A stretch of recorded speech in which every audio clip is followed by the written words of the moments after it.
Muito bom dia, muito boa tarde, muito boa noite. Sejam bem-vindos, amigos, a mais um programa Interpretando, mais um programa especialíssimo, na verdade. Especialíssimo mesmo. Então, Miguel, Por favor, pede pra rodar a vinheta. Vamos rodar a vinheta aí? É isso aí. Bora.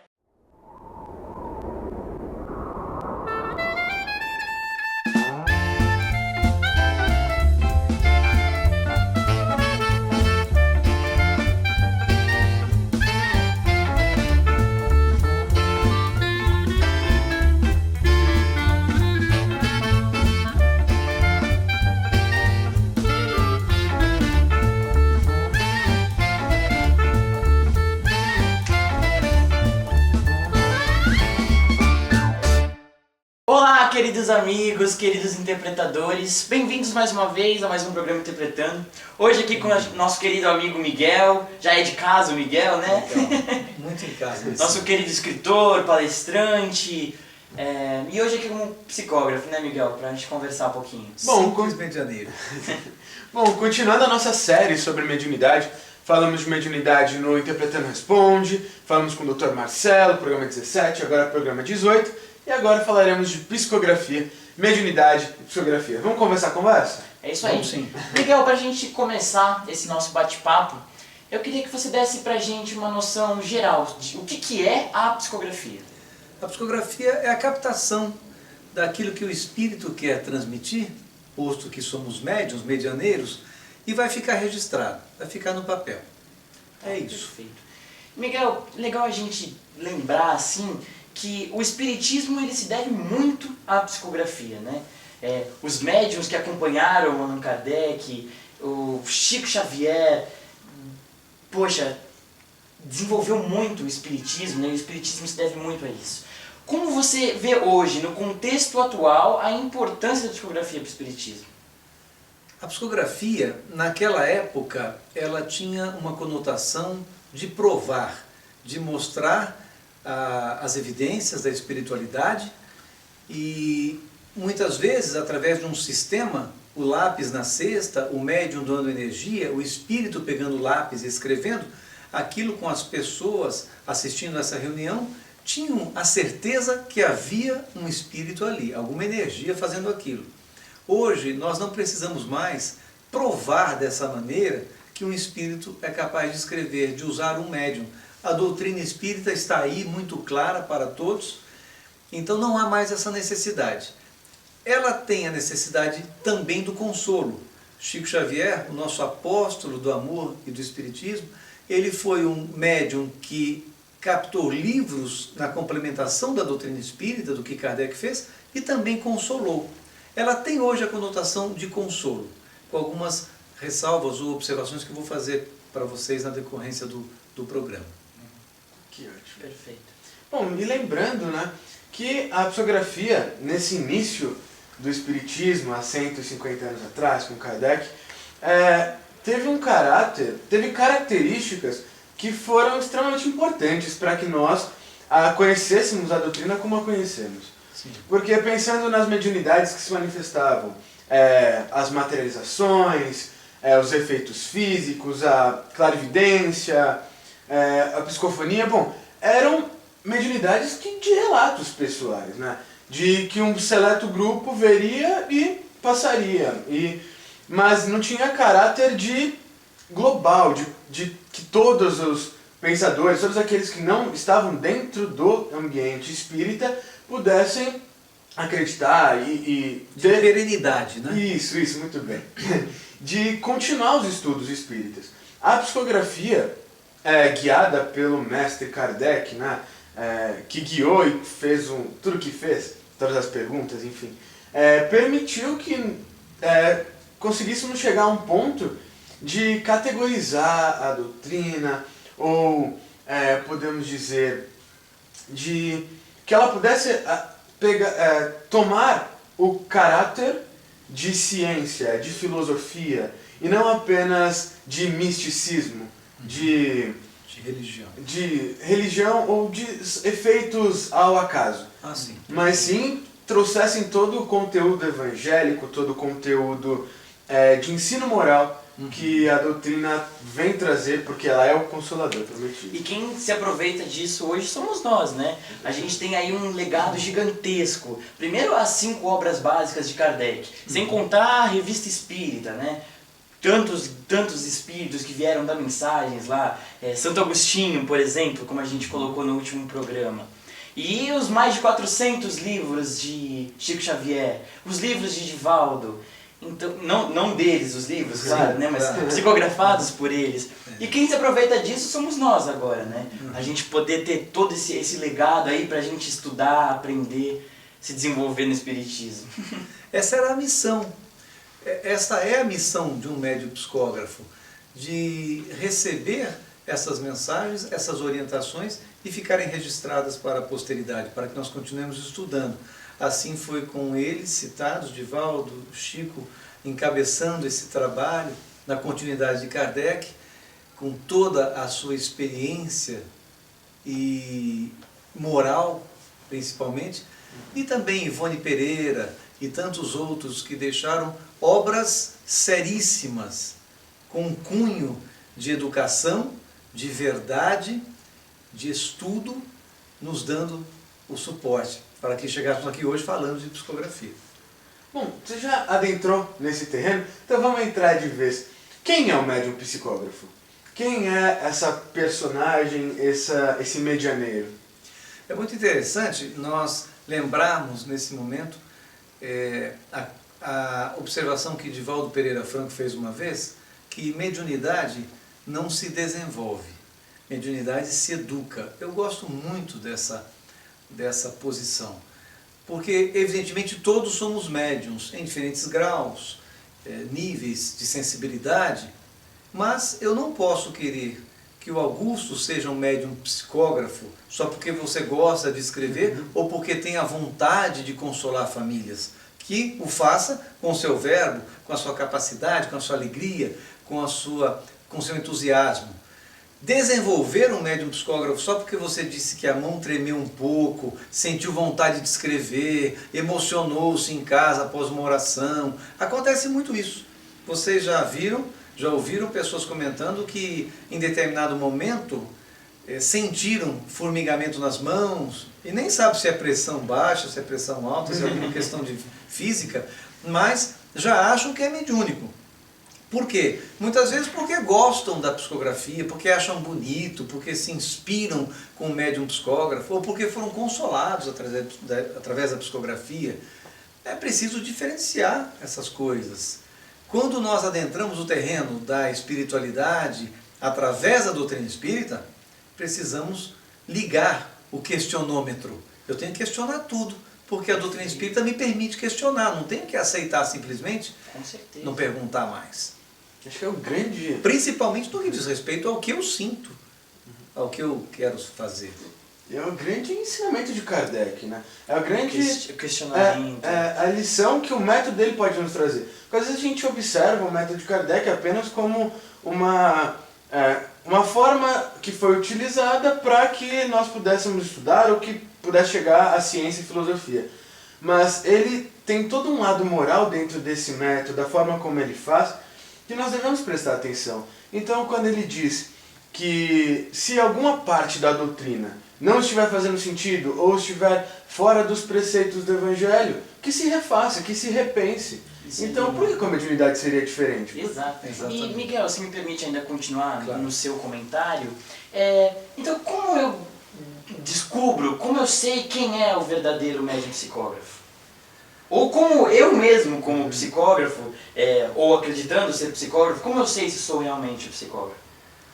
Essa pergunta é muito complexa, Murilo, porque qualquer mediunidade nós estudaremos ou entenderemos se ela é real pelo seu conteúdo, pelo resultado, pelo seu produto. Sim. O resultado da psicografia é uma mensagem escrita. Da psicofonia, se foi gravada muito bem, se não foi, perdeu-se no tempo, como você falou. Mas a psicografia não, ela está no papel. O médium, muitas vezes, engana-se com aquele produto, se encanta com ele, convence-se de que aquilo é a expressão da verdade e faz com que as pessoas também acreditem nisto. Muitas vezes as pessoas não dizem para o médium, olha, não acreditei nessa mensagem, e levam a mensagem, e o médium não contesta nem se questiona. Ponto. O que devemos fazer para entender se uma mensagem é verdadeira? Ou como médiums, como me questiono se sou realmente médium? Como é que eu fui parar no trabalho mediúnico? Como fui convocado para isso? Normalmente, os desequilibrados nas famílias, aqueles que têm problemas mediúnicos desde cedo, crianças que são tidas como hiperativas, de repente estão incorporando entidades em casa, são levadas para o centro espírita e vão ser, essa mediunidade vai ser educada, os espíritos também educados, alguns afastados, não importa, mas todo o mecanismo de um centro espírita para resolver aquele problema mediúnico, ou aquele problema espiritual, ele servirá inclusive de baliza para aquela família de que aquela pessoa, aquele indivíduo é médium realmente. Logo, o dirigente dessa casa espírita proporcionará, ajudará essa criança ou esse médium, ou esse adulto, a que se desenvolva, a que se trabalhe a sua mediunidade, a que eduque a sua mediunidade através do curso de médium que a casa tem. E, obviamente, aquele que parecia ou que estava tão desequilibrado, a sua mediunidade aflorada e descontrolada, de repente canaliza aquela mediunidade de uma maneira muito mais clara, e ele tem, não muito mais clara, canaliza-se aquela energia, aquele potencial mediúnico para um trabalho determinado pelos espíritos superiores, e você vê o produto. É um terreno muito sutil, né? Exatamente. É muito sutil essa diferenciação, esse descobrir quem é o médium, quem não é. Vamos para o exemplo que é mais prático. Vamos, A gente fica filosofando por muito favor. e acaba confundindo o nosso telespectador. Eu, filho de médium, Euríclides Formiga que fui, acompanhei meu pai muito nos próprios questionamentos, quando ele recebia uma mensagem e voltávamos do Perseverança para casa, ele comentava, sabe aquele rapaz, Murilo, eu recebi a mensagem hoje do avô, sei, pois é, o avô trouxe a avó e trouxe o primo, fulano de tal, comentaram algumas coisas comigo que não iriam na mensagem, os bastidores nós ficávamos sabendo. Então acompanhei isso muito bem. Meu pai desencarnou em 83, frequentando Perseverança normalmente como trabalhador, que sempre fui.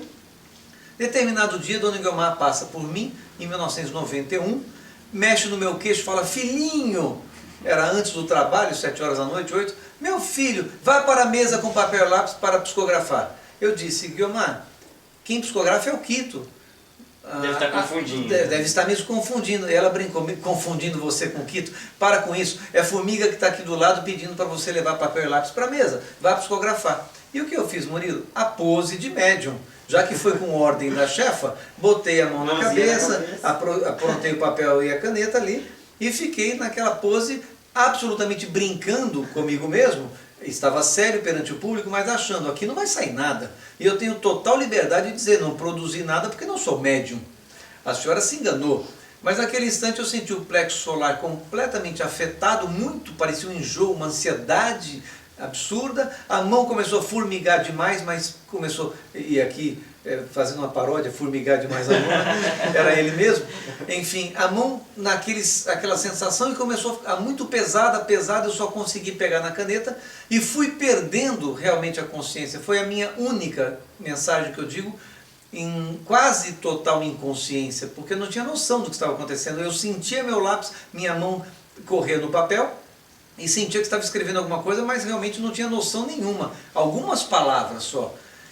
E aquilo foi muito estranho. Quando eu praticamente acordei com aquele papel na mão, Dona Guiomar tinha acabado a palestra, pediu para eu ler o produto daquela mediunidade. E era simplesmente um soneto em decassílabo perfeito do meu pai, e comentando o tema da palestra.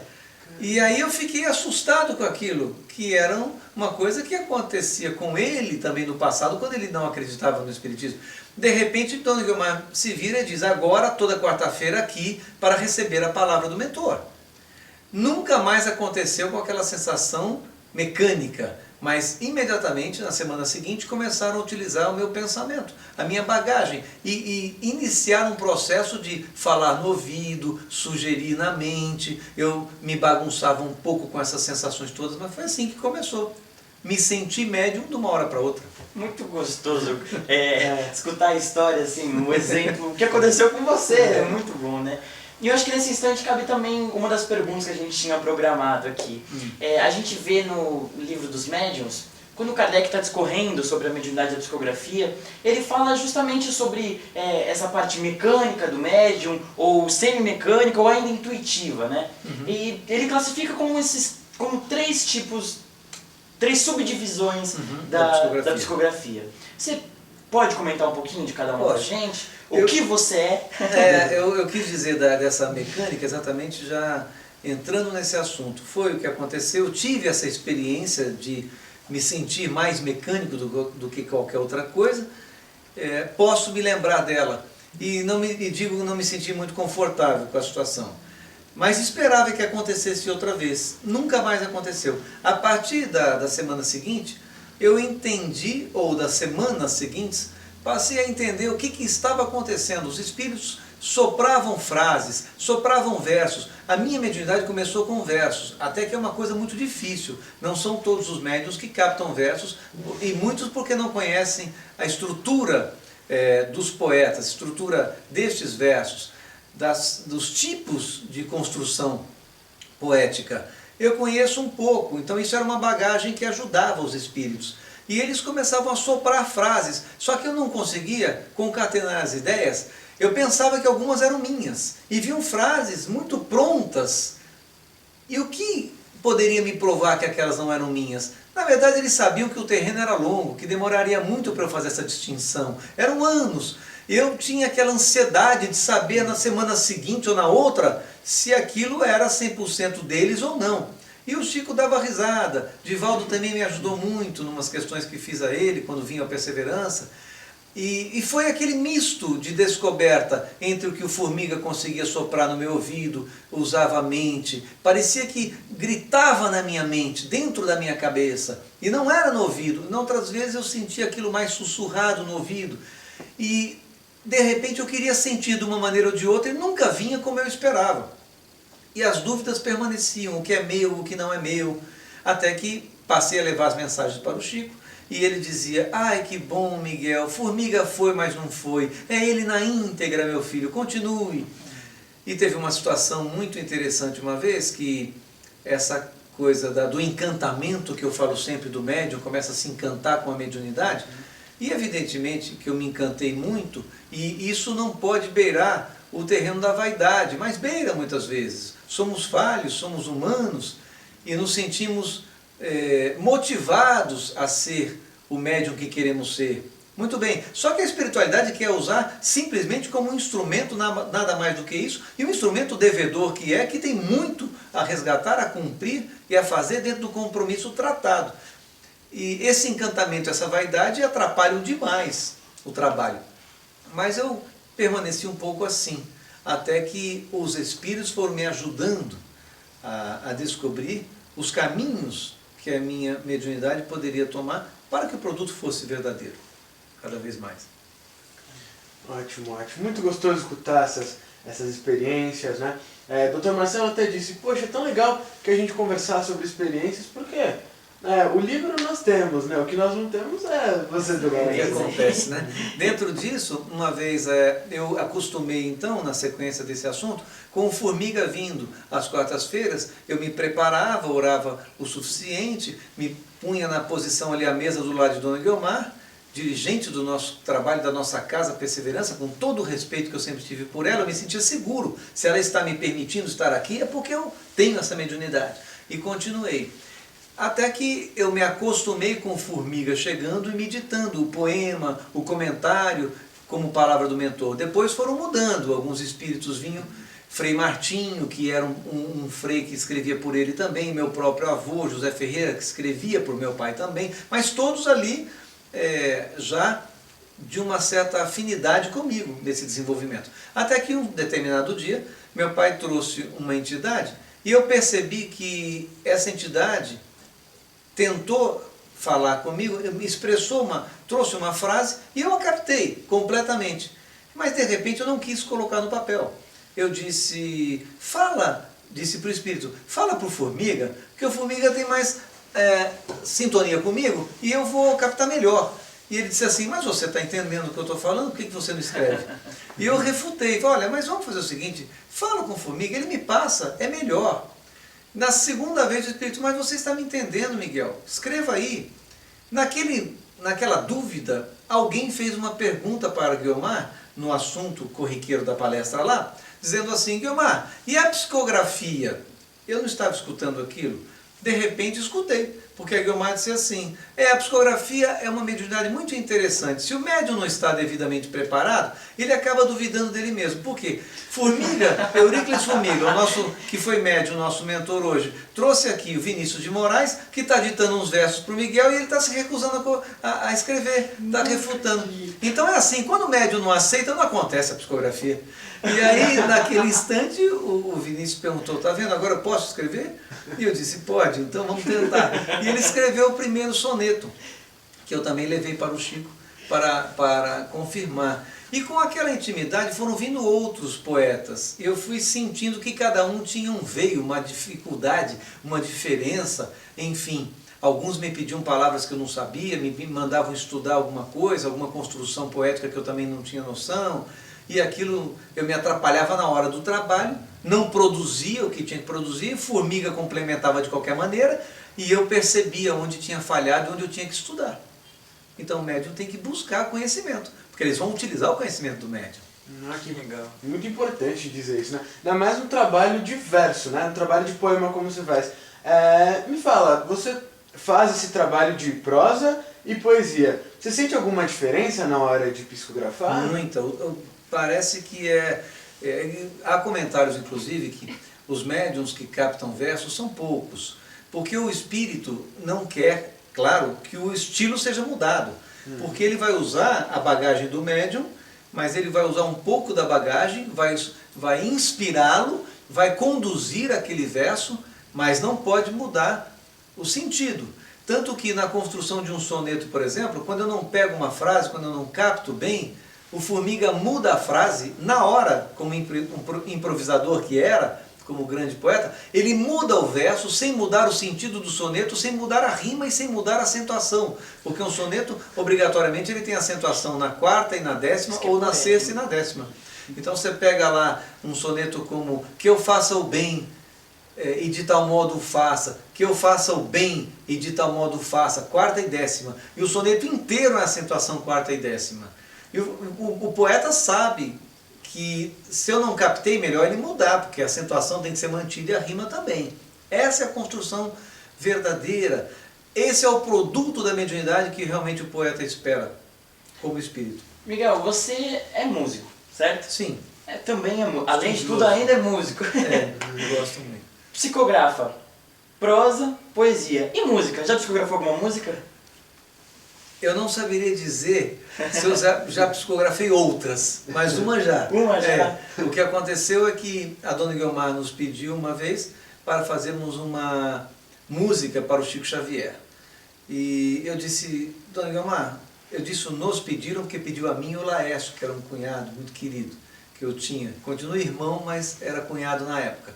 Eu disse, olha, dona Guiomar, fazer essa música eu não vou porque é uma responsabilidade muito grande para fazer uma música para o Chico. Declino disso. Então talvez ela tomasse outro caminho naquela semana, ou 2 semanas antes do Chico vir. Mas cheguei em casa, dias depois, 2, 3 dias, me deu vontade de compor naturalmente, eu peguei o violão para fazer uma música de amor, uma música qualquer que refletisse o que eu sentia naquele momento. Mas me veio a questão, e se eu fizer agora uma música para o Chico? E se eu fosse fazer? Como é que seria? E comecei a fazer aqueles versos, comecei a escrever algumas coisas e comecei a me emocionar demais, senti estranho aquilo, mas chorei muito. Mas eu sou chorão mesmo, eu choro com meus próprios versos muitas vezes. E aí, num determinado momento, me veio uma coisa que eu questionei. Falava da descrença, que eu sempre fui descrente. E eu disse, não, mas eu nunca fui descrente. E aí me veio uma ideia, mas muita gente é. Eu falei, tá certo, e pus. Mas eu não era psicógrafo. Isso foi em 1990, eu não era psicógrafo, não tinha iniciado esse trabalho. e fiz a música. Me encantei com ela, gostei e falei, vou mostrar para Guiomar. Tive a coragem, isso foi num sábado, na segunda-feira eu vim ao Perseverança. Dona Guiomar, eu fiz a música, a senhora quer escutar? Quero sim. Quando eu cantei, ela começou a se emocionar e chorou. As lágrimas escorreram e eu disse, o que está acontecendo? Meu pai, o Formiga, me inspirou, ele tinha desencarnado em 83, isso era 90, 7 anos depois. Ela disse, não, mas foi alguém que ele levou lá. Eu disse, não, então não quero saber, Dona Guiomar. A senhora quer que cante para o Chico? Ela disse, quero. Na hora de cantar, foi uma das maiores emoções que eu tive com o Chico Xavier. Porque eu estava nessa distância entre nós, eu cantei à mesa, ele estava sentado à mesa ao lado da Guiomar, e eu com aquelas 3.000 pessoas atrás, de costa para essas pessoas no Perseverança, salão antigo, cantei de frente para ele. Quando terminei, ele pegou nas minhas 2 mãos e disse, Miguel, meu filho, que captação mais linda! E eu não entendi, captação, fiquei no ar. Ele virou-se para Guiomar, à direita dele, e disse, Guiomar, você disse a ele? E ela, sem graça, falou, que a música era do Vinícius, Chico? Ele falou assim, não, Guiomar, música não, letra e música. Miguel não fez nada. Fala Aí sério. eu disse, Chico, valeu a intenção. Ele disse, sim, meu filho, mas foi uma captação.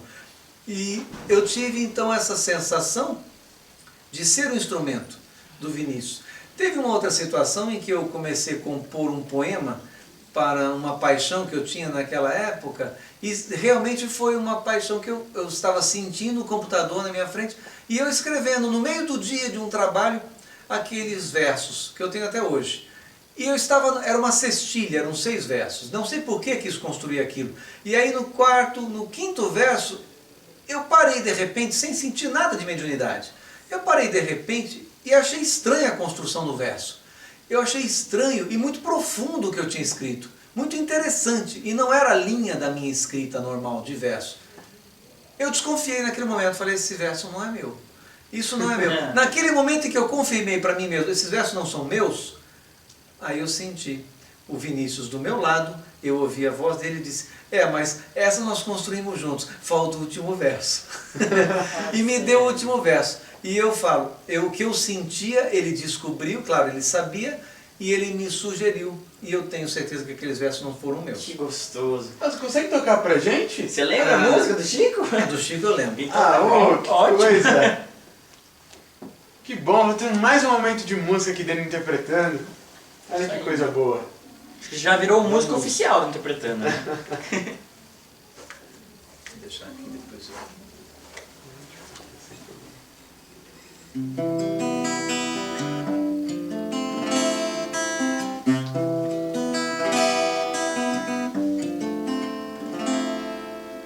Um dia,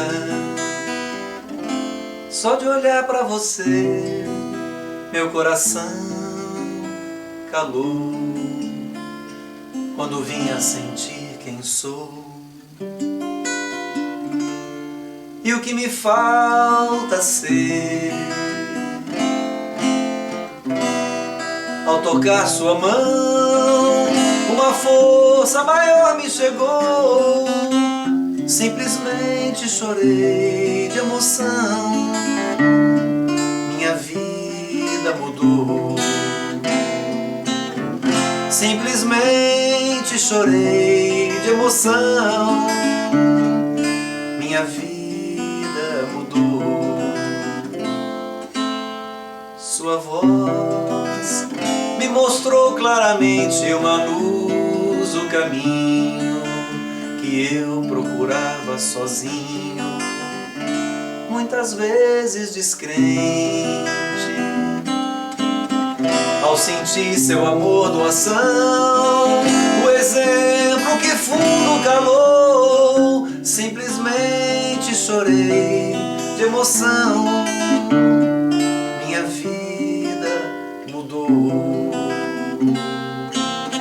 Simplesmente chorei de emoção, minha vida mudou. Hoje te recebo, amigo, feliz, meu abraço é a canção, um poema tão simples que diz: da minha gratidão.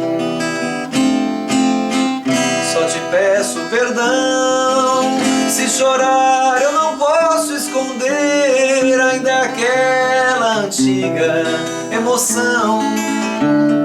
Só de olhar pra você, ainda aquela antiga emoção. Só de olhar pra você, simplesmente é aquela emoção. Agradeço a você.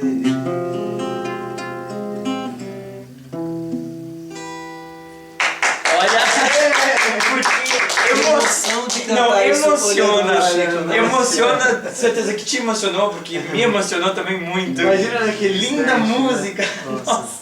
Pois é, não fiz nada.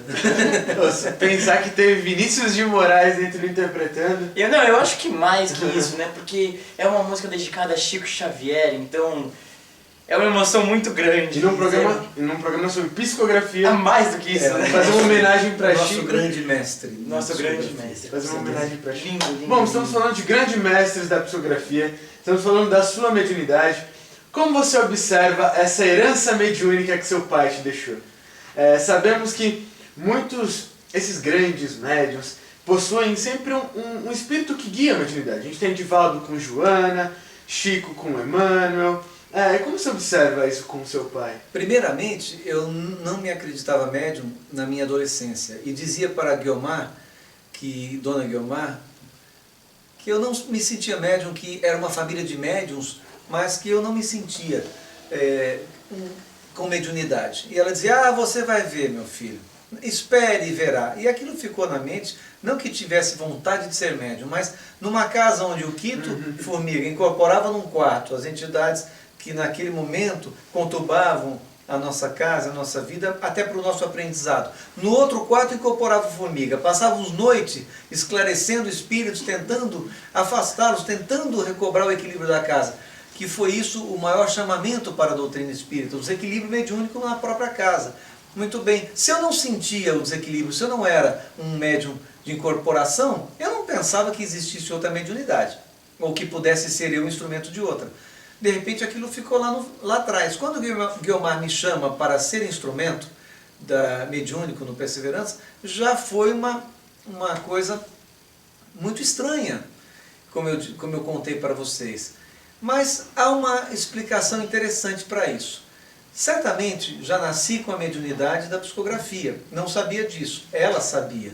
Mas meu pai, um dia antes do desencarne dele, no dia 8 de maio de 83, e vale lembrar o telespectador que o livro Euríclides Formiga, de Poeta Médium, conta toda a história desse médium que foi Euríclides Formiga. O livro trata de resistência e transformação, é um livro muito interessante, não porque fui eu o escritor, com minha mãe Anabel, que traduziu as situações com muita clareza, tudo que nós passamos, mas porque ele tem se tornado um livro de estudo em algumas casas espíritas por conta da mediunidade, a transformação que ele teve. Só uma coisinha, Miguel, onde o livro está disponível para ser comprado ainda? Em todas as grandes casas do ramo. Que legal. Na Saraiva e outras livrarias. Deixa o link aqui. Deixa o link aí, né? Na descrição. Euríclides Formiga de Poeta Médium. Então, esse livro conta uma história, um momento interessante entre meu pai e eu, que foi um simples retorno da casa da mãe dele, que havia desencarnado, minha avó, fomos ver suas irmãs, e no caminho de volta para casa, ele comentou algumas coisas de mediunidade e me disse, meu filho, meu desencarne está muito próximo.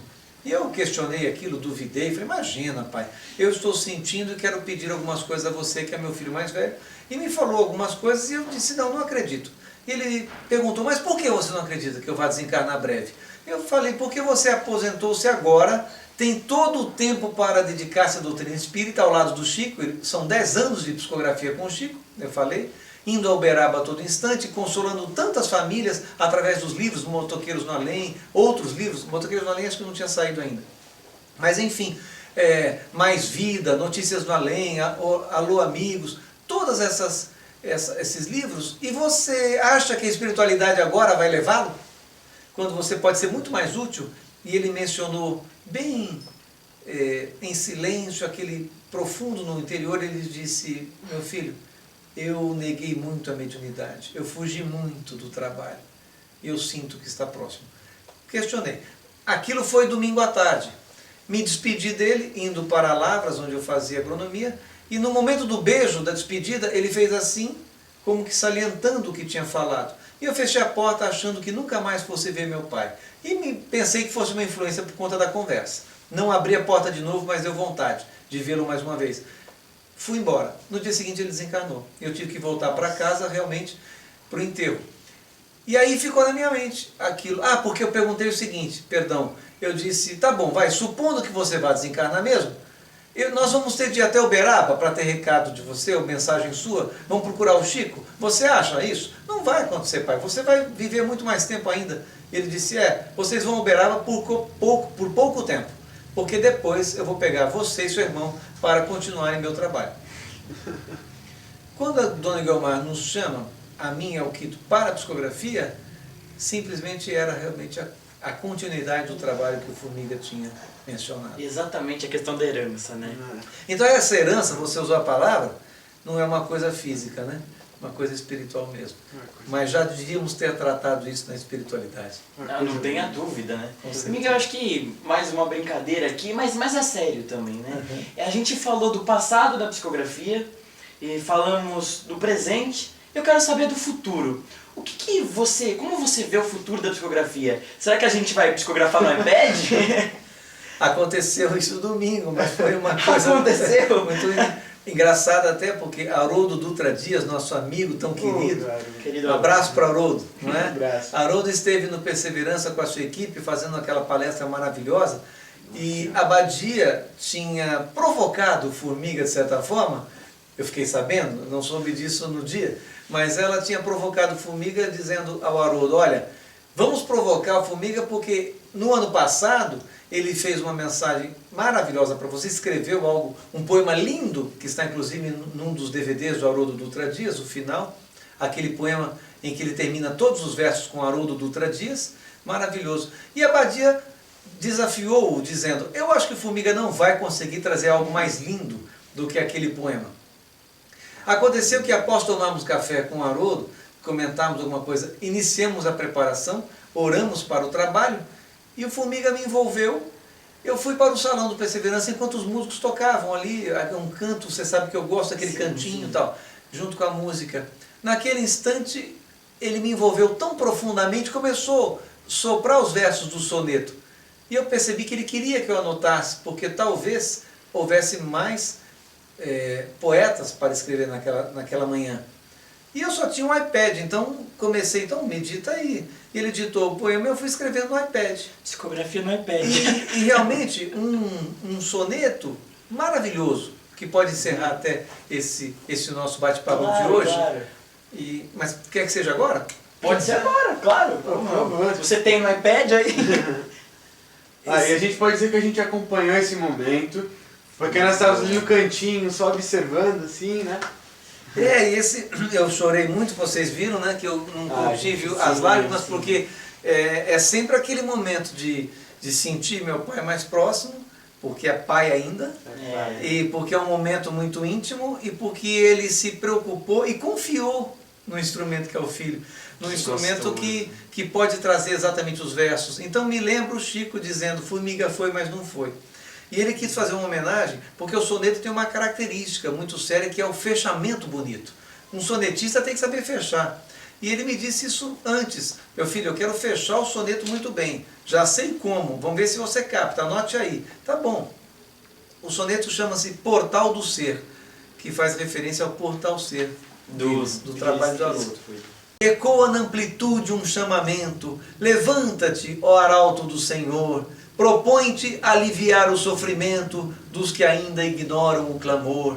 Leva o teu canto, que é todo de amor, entrega-te ao labor em detrimento do que consome o teu irmão na dor. Agora é tempo de aprimoramento. Começa conhecendo-te a ti mesmo, poupa-te então de caminhar a esmo, que é uma viagem linda a se fazer. Pelas paragens do desconhecido, descobrirás o quanto tem vivido quando adentrares o portal do ser. Que lindo! Oh, maravilha. Esse produto, como produto de uma mediunidade, é muito interessante porque não dá tempo aqui, mas ao estudarmos verso por verso, nós vamos claramente entender a proposta do poeta quando chama, ecoa na amplitude um chamamento, que é o trabalho do Senhor, levanta-te, ó arauto do Senhor, Arauto do aquilo Senhor. para o Haroldo, dizendo do consolo e da invocação ao autoconhecimento, da proposta de autoconhecimento que ele faz naquele momento, para que nós adentremos o portal do ser. Fechando o ciclo, né? Quanto mais nos conhecermos, mais vamos poder fazer o bem, sermos fiéis arautos do Senhor. Lindo soneto. Eu chorei demais com esse soneto. E é pra ter como não chorar, né? Dia 18 de maio de 2014. Ô, Miguel, e aquilo que a gente conversava no começo, acho que é um ótimo fechamento para o nosso programa. Esse poema reflete bastante o seu pensamento sobre a psicografia, do autoconhecimento, do policiamento, da própria olhar para si, adentrar o portal da sua própria mediunidade.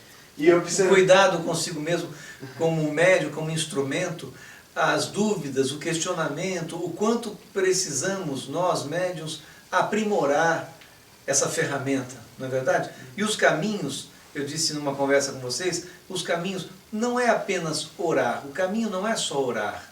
Arar é orar, disse Leon Tolstói. Trabalhar também é orar. Mas a mediunidade da psicografia requer questionamentos, não só da psicografia, mas metodologias. Como posso fazer e o que devo fazer para diminuir, para eliminar, talvez não consigamos eliminar, mas diminuir o animismo, para que seja um produto mais fiel possível, que o espírito se contente e fale, realmente é isso aí que eu queria dizer. É isso aí. E eu acho que agora um fechamento muito gostoso, além desse poema maravilhoso, esse soneto incrível, né? É um fechamento para que a gente abra outras visões. Né? Ainda falando um pouquinho sobre o futuro da psicografia, né? Dentro do movimento espírita está todo essa euforia sobre o mundo de regeneração, todo mundo comentando sobre isso, né? E o futuro da psicografia no mundo de regeneração. Como você vê isso? Como você enxerga isso, Miguel? Como será que o que a psicografia ela vai representar pra gente nesse momento? Esse fechamento, toda saideira para o músico, toda saideira que não tem umas 2 ou 3... Não tem como, não tem saideira. Mas realmente, o mundo de regeneração em que nós adentraremos, a psicografia para mim tem uma outra conotação. Ela continua um instrumento de consolo, mas muito mais do que uma simples carta que contém ou não detalhes para consolar uma família, ela é um instrumento de convidar as pessoas a conhecerem a doutrina, a terceira revelação, o Consolador Prometido. É preciso que a psicografia, e esse futuro é hoje. Murilo, o futuro é hoje. Ou seja, o momento agora é de chamamento para a profundidade, para o aprimoramento.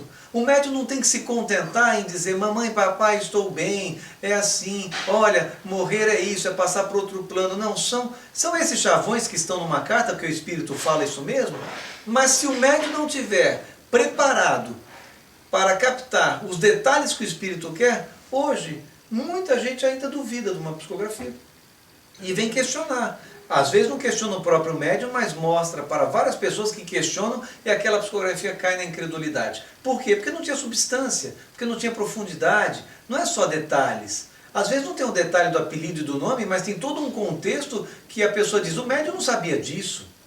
Haroldo Dutra Dias disse que naquele poema que o Formiga escreveu no ano passado, para ele falou, Miguel, ele teceu comentários sobre a minha infância, sobre procedimentos, sobre coisas que só eu sabia. Então ele mostrou que me conhece. Isso é interessante, porque o médium, eu não conhecia Haroldo Dutra Dias, muito menos a infância dele.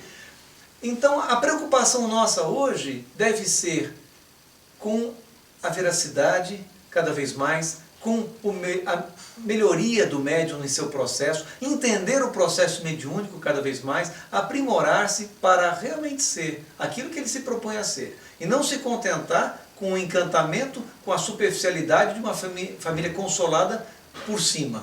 que aquele momento consola, depois cai na depressão de novo, porque não tem substância doutrinária. Essa a minha preocupação. Olha, interpretando, quer fazer um pedido para vocês, médiuns psicógrafos que podem estar nos escutando. Nós aqui temos a pretensão, às vezes até exagerada, de querer passar um ensinamento, de querer trazer um estudo. Então, por favor, a mensagem, o conteúdo de doutrina, que é a mensagem que vocês trazem, é muito do que guia a nossa conversa, que guia nossos estudos. E acredito que nesse panorama de regeneração, como a gente está conversando, os futuros missionários que virão por aí basearão a sua missão, o seu trabalho, em cima dessa mensagem, desse conteúdo. Quem não nos dirá que somos nós mesmos os médiuns do futuro do mundo de regeneração? Estamos aqui simplesmente exercitando, errando muito, tropeçando, com um grau de animismo alto, como nós comentamos, em treinamento. Porque Divaldo, agora para fechar mesmo, Divaldo Pereira Franco nos diz em seus CDs de autoconhecimento, acho que foi no de auto-perdão, no seminário tão lindo, que Joana de Ângeles pediu a ele que abrisse o baú das psicografias, a primeira vez que disse isso, que ele abrisse o baú e que buscasse a primeira psicografia, que estava lá no fim, a última do baú, que era a primeira. E ele buscou aquela psicografia, ela disse, rasgue-a. Mas minha irmã, rasgue-a, e sem saber por quê, ele rasgou. E foi pedindo a segunda, a terceira, e daí foi em diante, rasgando todas. Chegou na última psicografia, até aquela data. Fazia 11 anos que ele psicografava com ela. E aí, com a última na mão, ele chorando, ele disse, essa eu posso guardar? Ela disse, não, rasgue-a. Ele rasgou a última, de 11 anos, um baú inteiro de psicografia, que ele pensou que fosse virar livros. E ele disse, minha irmã, posso saber pelo menos por que eu estou rasgando as psicografias? Ela disse, claro, para você não correr o risco de confiar nelas. Essa foi a escola de Divaldo Pereira Franco.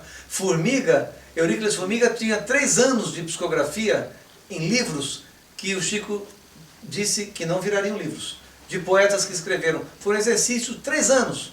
Por que nós, quando colocamos médiuns numa equipe de psicografia, devemos crer que a mensagem é absolutamente fiel no primeiro ano de ensaio desse médium? Após 10 ou 8 de trabalho, de desenvolvimento, de treinamento, não significa que quando ele começa a captar cartas, esteja bem. O Chico mesmo me dizia que eu esperasse muito até começar as cartas, porque inclusive quando começasse as cartas o assédio começaria e minha vida teria fortes abalos, como aconteceu. Então até isso, será que eu estou preparado para sentir os abalos naturais do assédio? E fica aí a mensagem para todo aquele que quiser verdadeiramente seguir o caminho da psicografia, que já nasce com esse dom, é claro, né? E se educar dentro de uma casa espírita, se educar dentro de um ambiente adequado, para que assim possa realmente trazer o consolo verdadeiro para as famílias. E que não acreditemos no nosso crachá, não existe carteirinha de médium. É isso aí. Miguel, o bate-papo de hoje foi muito gostoso, Miguel. Muito obrigado. Queria agradecer a você, agradecer a nossa super equipe que tivemos aqui hoje. Obrigado, Miguel. As meninas aqui. Muito obrigado, eu que agradeço. Estou sempre à disposição. Quanto mais estudarmos juntos. Ele é de casa já, então não tenho dúvida se vai aparecer nos próximos também. Podemos convidar outro psicólogo para estar junto. Com certeza. Nossa, seria ótimo. Seria muito bom. Quem sabe, interpretando novos poemas, interpretando psicografias, seria ótimo. São ótimos esses meninos, são maravilhosos. Eu adoro estar É isso aí. Obrigado, Miguel. Muito obrigado mesmo. Obrigado, queridos. É isso aí, pessoal. Até a próxima.